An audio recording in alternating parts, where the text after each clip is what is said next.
দ্বিঘাত সমীকরণ সমাধান করি এক্সারসাইজ 1.2 ক্লাস 10 4-এর 9 নম্বর অঙ্ক 1/x-3 minus 1/x+5 equals to 1/6। এই সমীকরণটি সমাধান করার ক্ষেত্রে প্রথমে আমরা সমীকরণটি লিখে নেব। 1/x-3 minus 1/x+5 equals to 1/6। বা পাশের লসাগু করব, বা x-3 ইন্টু x+5 লসাগু।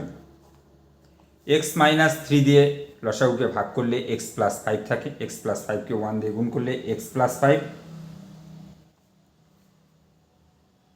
x+5 দিয়ে লসাগুকে ভাগ করলে x-3 থাকে, মাইনাস 1 দিয়ে গুণ করলে x-3। আমরা মাইনাস চিহ্ন থাকার জন্য ব্র্যাকেটের মধ্যে লিখলাম, সমান 1/6। বা x+5 মাইনাস দিয়ে গুণ করে দেব, মাইনাস এক্স, মাইনাসে মাইনাসে +3, নিচে আমরা গুণ করব, গুণ করলে x² প্লাস 5x, -3 দিয়ে গুণ করব, -3x, মাইনাসে প্লাসে মাইনাস 3×5 = 15 সমান 1/6। উপরে -x প্লাস x কাটা, বা উপরে +5 +3 যোগ করলে হলো +8, নিচে x² প্লাস 5x থেকে -3x করলে আমাদের পাওয়া গেল +2x -15 সমান 1/6।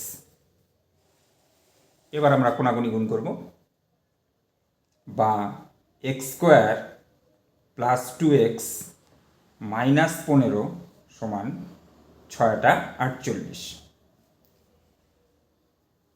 বা x² প্লাস 2x -15, 48কে আমরা ডান দিক থেকে বাদিকে নিয়ে আসবো, তাহলে হবে -48 সমান 0। আমরা জানি সমান চিহ্নের বাদিক থেকে ডান দিকে বা ডান দিক থেকে বাদিকে নিয়ে গেলে চিহ্নের পরিবর্তন হয়, প্লাস মাইনাস হয়, মাইনাস প্লাস হয়। বা x² প্লাস 2x -15 -48, অর্থাৎ এটাও ঋণ সংখ্যা, এটাও ঋণাত্মক সংখ্যা, তাহলে ঋণাত্মক সংখ্যার পরিমাণ বাড়বে, তাহলে -63 সমান 0। এবার আমাদের মিডিল টার্ম করতে হবে, অর্থাৎ মধ্য সহগ বিশ্লেষণ করতে হবে। মধ্য সহগ বিশ্লেষণ হচ্ছে মধ্যপদের সহগ বিশ্লেষণ করতে হবে। এক্ষেত্রে মধ্যপদের সহগ হচ্ছে 2। এই মধ্যপদের সহগ বিশ্লেষণ করার ক্ষেত্রে আমাদের প্রথম পদের সহগ এবং শেষ পদের গুণফল নির্ণয় করতে হবে। প্রথম পদের সহগ 1, শেষ পদ 63, তাহলে 63 অক্ষে 63। 63কে এমন দুটি অংশে আমাদের ভাঙতে হবে যেন ভাঙা অংশ দুটির যোগফল বা বিয়োগফল মধ্যপদের সঙ্গে সমান হয়। তাহলে 7 নং 63, 9 থেকে 7 বিয়োগ করলে আমরা 2 পাব। বা আমরা লিখতে পারি x² plus 9 - 7 within bracket x -63 সমান 0।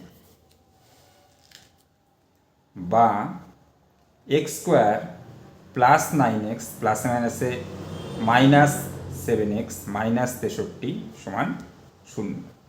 বা প্রথম দুটি থেকে x কমন যায়, x প্লাস 9, পরের দুটি থেকে -7 কমন যায়, কমন গেলে থাকলো x প্লাস 9 সমান 0।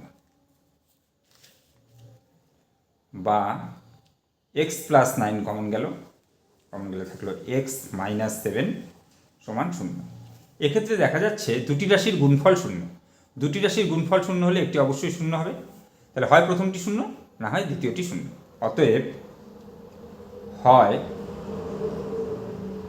x প্লাস 9 সমান 0, নতুবা এক্ষেত্রে আমরা অথবাও লিখতে পারি x -7 সমান 0। বা এখান থেকে পাওয়া গেল x সমান -9, বা এখান থেকে পাওয়া গেল x সমান 7। তাহলে x এর একটি মান পাওয়া গেল -9, অপর মানটি পাওয়া গেল 7। আমরা জানি দ্বিঘাত সমীকরণ সমাধান করলে দুটি করে বীজ পাওয়া যায়, অর্থাৎ দুটি উত্তর পাওয়া যায়। এক্ষেত্রেও দুটি উত্তর পাওয়া গিয়েছে, একটি -9, অপরটি 7। এবার আমরা উত্তর লিখব। অতএব নির্ণেয় সমাধান, নির্ণেয় সমাধান লিখে আমরা কমা দিব, কমা দিয়ে ঠিক একটু নিচে লিখব আমরা এক্স সমান -9,7। অ্যান্সার। দশম শ্রেণীর আরও অঙ্ক পাওয়ার জন্য চ্যানেলটি সাবস্ক্রাইব করো, লাইক করো, শেয়ার করো, কমেন্ট করো।